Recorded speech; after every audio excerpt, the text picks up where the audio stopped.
Waalaikumsalam warahmatullahi wabarakatuh. Perkenalkan, saya Sulastri, CGP Angkatan 7 Kota Bekasi. Pada kesempatan kali ini, saya akan mewawancarai Bapak Kepala Sekolah SMP Negeri 1 Kota Bekasi, yaitu Bapak Dr. Andes Mutia Wahyudi Isra MPD. Pada kesempatan kali ini, saya mewawancari beliau dalam rangka melaksanakan tugas untuk modul 3.1, yaitu tentang pengambilan keputusan berbasis nilai-nilai kebajikan sebagai seorang pemimpin. Baik, kita langsung saja untuk mewawancari kali ini. Kita langsung saja mewawancarai Bapak Isra. Selamat siang Bapak. Siang.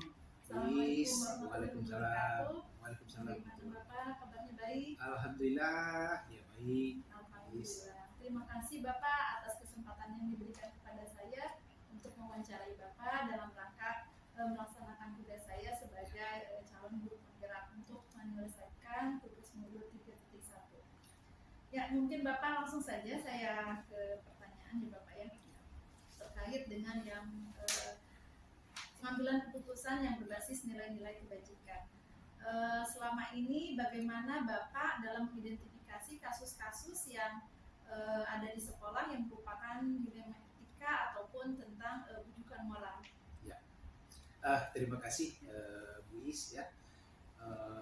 Calon guru penggerak angkatan 7 ya. Ya, hari ini alhamdulillah bisa berkesempatan untuk mewawancarai saya ya, karena itu memang merupakan tugas ya untuk memenuhi syarat sebagai calon guru penggerak angkatan 7. Pertanyaannya tadi bagaimana mengidentifikasi kasus-kasus yang merupakan ya dilema etika atau bujukan moral. Nah, dalam ini sebagai kepala sekolah ya, tentunya kita di dalam mengambil keputusan harus mengidentifikasi masalah dulu, apa permasalahannya sebelum kita mengambil keputusan itu. Tentu ya kalau dari sudut pandang hukum ya, kalau benar salah itu sangat mudah kita mengambil keputusan. Tapi apabila ya benar vs benar ya, nah itu agak sulit. Nah, tentunya bagaimana kita mengambil keputusan yang paling benar ya. Yang paling benar ya Pak, mencari yang paling benar. Iya. Baik, kemudian selama ini bagaimana Bapak menjalankan pengambilan keputusan yang ada di sekolah ini, kemudian terutama kasus-kasus yang mana nih yang akan Bapak pentingkan atau dahulukan, yang mana sama-sama benar ataupun sama-sama yang mengandung nilai kebajikan. Jadi akan Bapak memilih seperti apa dulu nih Pak untuk kasus-kasus yang ada di sekolah, misalkan tapi ini benar, ini juga benar, Bapak ya akan mementingkan yang seperti apa dulu? Ya, di dalam hal ini saya akan mementingkan mana? Tentunya yang paling utama adalah yang menguntungkan banyak orang. Keputusan yang kita ambil itu yang paling banyak menguntungkan orang. Kemudian kita juga mempertimbangkan aspek ya dari keputusan yang kita ambil. Artinya kita tentunya di dalam mengambil keputusan ini kebijakan ya, kita harus bijaksana di situ dalam mengambil keputusan itu. Dan di dalam mengambil keputusan tentunya ada skala prioritas juga ya. Skala prioritas ya, betul. Jadi skala prioritas mana yang lebih banyak menguntungkan banyak orang, menguntungkan banyak orang, kemudian jadi berpihak pada orang lain Pak ya. Kemudian tadi membuat skala prioritas ya Pak ya. Kemudian selanjutnya Bapak terkait dengan langkah-langkah ini Pak. Langkah-langkahnya seperti apa nih Pak dalam mengambil keputusan yang selama ini Bapak lakukan? Ya, dalam langkah-langkahnya tentu kita melihat penyebab masalahnya dulu ya. Setelah kita tahu penyebab masalahnya, kemudian siapa yang terlibat di situ, kemudian kita juga dalam keputusan ini kita melakukan pendekatan ya kepada orang terdekat, berdiskusi dengan warga sekolah. Warga sekolah kita di situ siapa yang paling dekat dengan kita? Sebagai kepala sekolah tentunya ada wakil kepala sekolah. Wakil kepala sekolah. Jadi ada pendekatan terhadap warga sekolah, salah satunya yang paling dekat dengan kepala sekolah yaitu para wakil ya Pak ya. Baik. Selanjutnya Bapak untuk hal-hal apa saja yang selama ini Bapak anggap efektif dalam pengambilan keputusan pada kasus-kasus yang seperti dilema etika yang benar versus benar? Ya, dalam melakukan pengambilan keputusan benar versus benar tadi itu tentu kita harus menganalisis kasus ya. Kemudian kita menentukan solusinya. Kemudian kita juga melihat peraturan ya atau regulasi dan norma-norma di situ yang berlaku di dalam dan mengedepankan tentunya kepentingan umum, kepentingan orang banyak lagi di situ ya. Jadi ada beberapa hal yang Bapak selama ini yang paling efektif untuk mengambil keputusan. Tadi yang salah satunya sudah Bapak jelaskan. Iya. Oke, baik Pak. Selanjutnya kira-kira hal-hal apa saja yang selama ini ada nggak mungkin tantangan Bapak dalam mengambil keputusan pada kasus-kasus yang ada di sekolah ini, Pak? Ya, tantangan pasti, karena di dalam keputusan itu kita akan keputusan yang kita ambil itu mungkin ada yang dirugikan di situ ya, atau ada yang diuntungkan. Nah, dalam hal ini kita tentunya sebagai kepala sekolah dengan sangat bijak kita mengambil keputusan yang menguntungkan semua banyak orang gitu ya. Tidak meminimalkan ya, merugikan ya, yang lain ya, di dalam keputusan itu. Jadi tantangannya itu ya Pak ya, dalam mengambil keputusan mana yang baik ya, untuk semua orang, mana yang tidak. Jadi tantangannya di situ iya, mengambil keputusan yang menguntungkan banyak orang. Selanjutnya Bapak, ya. Apakah di sini memiliki sebuah misalkan prosedur ataupun jadwal tertentu ya Pak ya untuk mengambil keputusan dalam rangka ada permasalahan? Apakah ada jadwal-jadwal tertentu? Ya. Bagaimana? Untuk ya keputusan yang itu sifatnya ringan tentu bisa kita segera kita ambil. Kita bisa cepat menentukan keputusan. Karena bagaimanapun sebagai pemimpin kita harus berani mengambil keputusan. Gitu kan? Ya. Namun tetap kita memperhatikan langkah-langkahnya. Untuk apalagi untuk keputusan itu sifatnya lebih berat ya. Kita mengambil langkah-langkah yang disebutkan ya pada poin-poin sebelum tadi ya.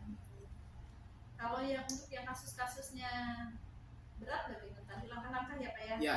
Kalau yang ringan tadi langsung saja dituntaskan pada saat itu juga ya Pak ya? Betul. Sebagai kepala sekolah kita harus berani mengambil keputusan kan. Jadi tidak ada jadwal yang khusus ya Pak ya? Ya, karena bagaimanapun orang berharap kan, berharap kepastian. Iya. Keputusan dari kita itu yang kepala sekolahnya seperti apa? Ya baik Pak.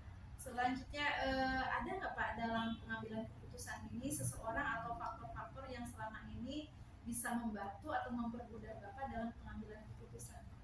Di dalam di lingkungan sekolah, di mana saya sebagai kepala sekolah, tentu saya seperti yang saya sebutkan tadi mempertimbangkan keputusan dan mengambil masukan dari warga sekolah. Kemudian ya di dalam menganalisa keputusan itu kita melihat orang yang terdekat di situ ya. Terdekat. Ya. Kita bagaimanapun ya tentu perlu masukan ya. Betul. Perlu informasi dari orang yang terdekat tentunya. Jadi di sini Bapak ada yang Bapak libatkan dalam pengambilan keputusan? Ya, selalu melibatkan. Ya. Baik Bapak, selanjutnya dari semua yang sudah disampaikan oleh Bapak, menurut Bapak ada pembelajaran atau hikmah dari pengalaman-pengalaman Bapak terkait pengambilan keputusan ini? Mungkin apa Pak pembelajarannya? Ya, pembelajaran yang dapat kita ambil ya sebagai kepala sekolah, tentu kita dalam beberapa hal keputusan yang kita ambil akan menambah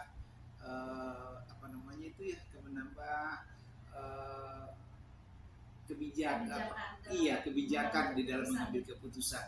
Kita lebih bijaksana lagi tentunya dalam baik di dalam menganalisa hal-hal yang terjadi untuk keputusan yang akan kita ambil itu permasalahan dan dijadikan pertimbangan ya untuk menentukan solusi keputusan yang kita ambil.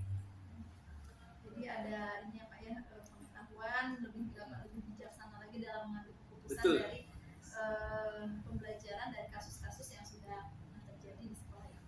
Betul. Baik Bapak, saya rasa untuk wawancara hari ini sudah cukup. Saya ucapkan terima kasih atas waktunya Bapak. Ya. Mudah-mudahan nanti ini juga bisa menjadi wawasan buat saya. nanti akan saya resume, akan saya buat kesimpulannya. Ya. Saya ucapkan terima kasih Bapak atas Sama-sama, waktunya. guys. Semoga sukses ya. Terima kasih Bapak. Demikian wawancara saya dengan Bapak Dr. Andes Mutia Wahyudi Bisra MPD sebagai Kepala Sekolah SMP Negeri 1 Kota Bekasi. Saya akhiri, billahi taufiq wal hidayah. Assalamualaikum warahmatullahi wabarakatuh. Waalaikumsalam warahmatullahi wabarakatuh.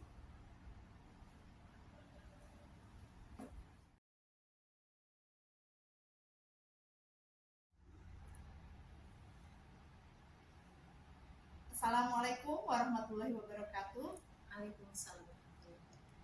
Perkenalkan, saya Iyu Sulastri. Saya dari SMP Negeri 1 Kota Bekasi. Pada kesempatan kali ini saya akan mewawancarai Kepala Sekolah SMP Islam Raudatul Jannah Bekasi, yaitu Ibu Diah MPD, untuk menyelesaikan tugas saya sebagai calon guru penggerak Angkatan 7 di modul 3.1 tentang pengambilan keputusan berbasis nilai-nilai kebajikan sebagai seorang pemimpin. Baik, pada kesempatan kali ini kita langsung saja berbincang-bincang dengan Ibu Diah.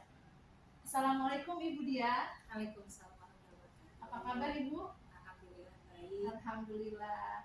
Saya ucapkan terima kasih Ibu atas kesempatan yang diberikan kepada saya untuk mewawancarai Ibu dalam rangka menyelesaikan tugas saya sebagai calon guru penggerak Angkatan 7 di modul 3.1.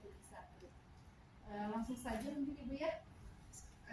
Selama ini Ibu sebagai seorang kepala sekolah di SMP Islam Raudatul Jannah, bagaimana cara Ibu mengidentifikasi kasus-kasus yang ada di sekolah Ibu yang merupakan dilema etika ataupun rujukan moral seperti itu? Pertama-tama mungkin kita melihat kasusnya itu dari sisi hukum. Apakah dia benar dengan benar Ya, atau benar dengan salah ya. Kalau dilema etika itu mungkin yang berkaitan dengan benar benar. dengan benar.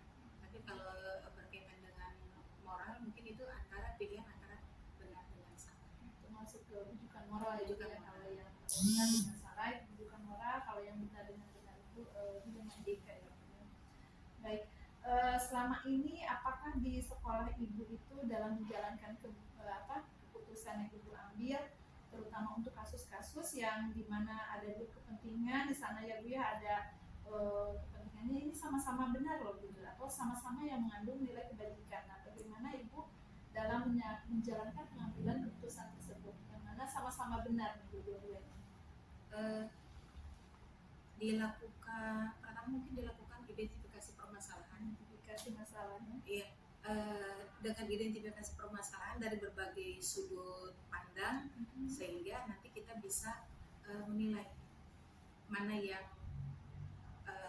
lebih maslahat ya, yang benar, yang banyak kebajikannya ya, betul, yang sekiranya bisa berdampak positif kepada semua orang. pihak. Iya. Jadi mengidentifikasinya dengan mana nih yang paling mendatangkan kebajikan ya untuk semua orang, gitu identifikasinya seperti itu ya. Baik, selanjutnya Bu, dalam mengambil keputusan ini ada nggak langkah-langkah atau prosedur seperti apa nih dalam menjalankan sebuah mengambil keputusan yang akan Ibu ambil itu? Ada langkah-langkah? Iya, pertama dicari dulu penyebab permasalahannya. Kalau sudah tahu penyebab permasalahannya apa, lalu kita lihat juga siapa saja yang terlibat dalam permasalahan tersebut. Orang-orang yang terlibat dalam permasalahan. Lalu kemudian kita menanyakan kepada orang-orang terdekatnya, lalu kita ajak diskusi. Setelah itu baru kemudian kita melihat solusi dengan menimbang berbagai aspek sehingga hasil yang diharapkan itu bisa semaksimal mungkin membawa manfaat bagi semua orang ya.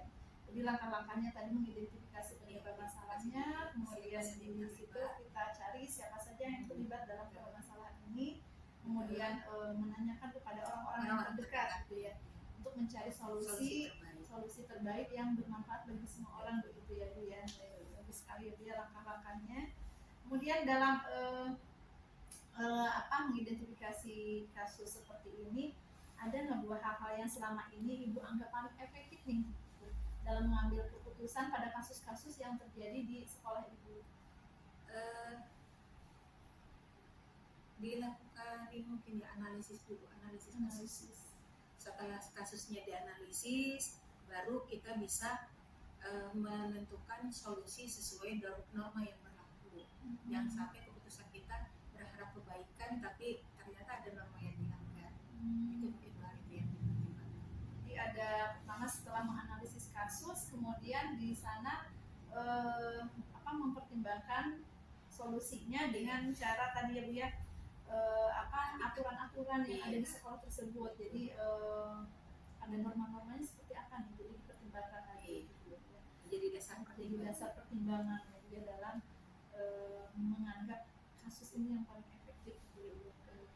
Selanjutnya Ibu, untuk hal yang tersebut apakah ada tantangan nggak dalam mengambil keputusan yang Ibu ambil itu? Ada nggak tantangan dalam mengambil keputusan itu terhadap kasus-kasus yang ada di sekolah ini? Tantangannya mungkin karena ini melibatkan biasa melibatkan banyak orang, banyak pihak. Tidak semua pihak itu 100% menerima. Tidak semua menerima keputusan yang Ibu ini sampaikan. Kembali lagi, yang masalahnya lebih besar itu ya. Walaupun mungkin ada sebagian kecil yang belum paham mungkin ya dengan hasil keputusan tersebut.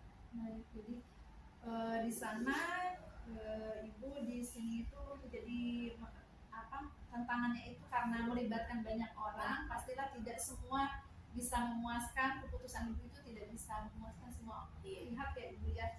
Pasti ada pihak-pihak yang kurang setuju mungkin ya dengan keputusan Ibu, namun Ibu pasti akan mengambil yang membawa manfaat yang paling banyak bagi semua orang.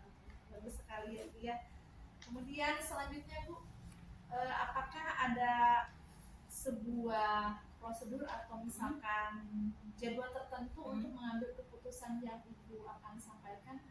Ada nggak jadwal-jadwal khusus nih Bu untuk mengambil keputusan dari kasus-kasus yang terjadi di sekolah Ibu?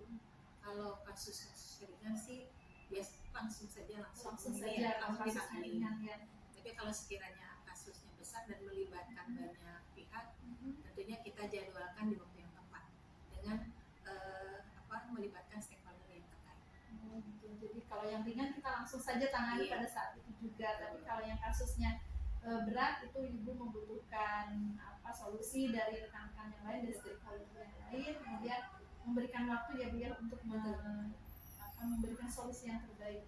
Jadi ada waktunya ya Bu ya. Kalau kasusnya berat ya Bu ya. Baik, selanjutnya Ibu, dalam menangani kasus-kasus yang ada di sekolah Ibu, ada nggak ya seseorang atau faktor-faktor yang selama ini bisa membantu atau mempermudah Ibu dalam mengambil keputusan? Mungkin kita melihat lingkungan dari orang tersebut ya.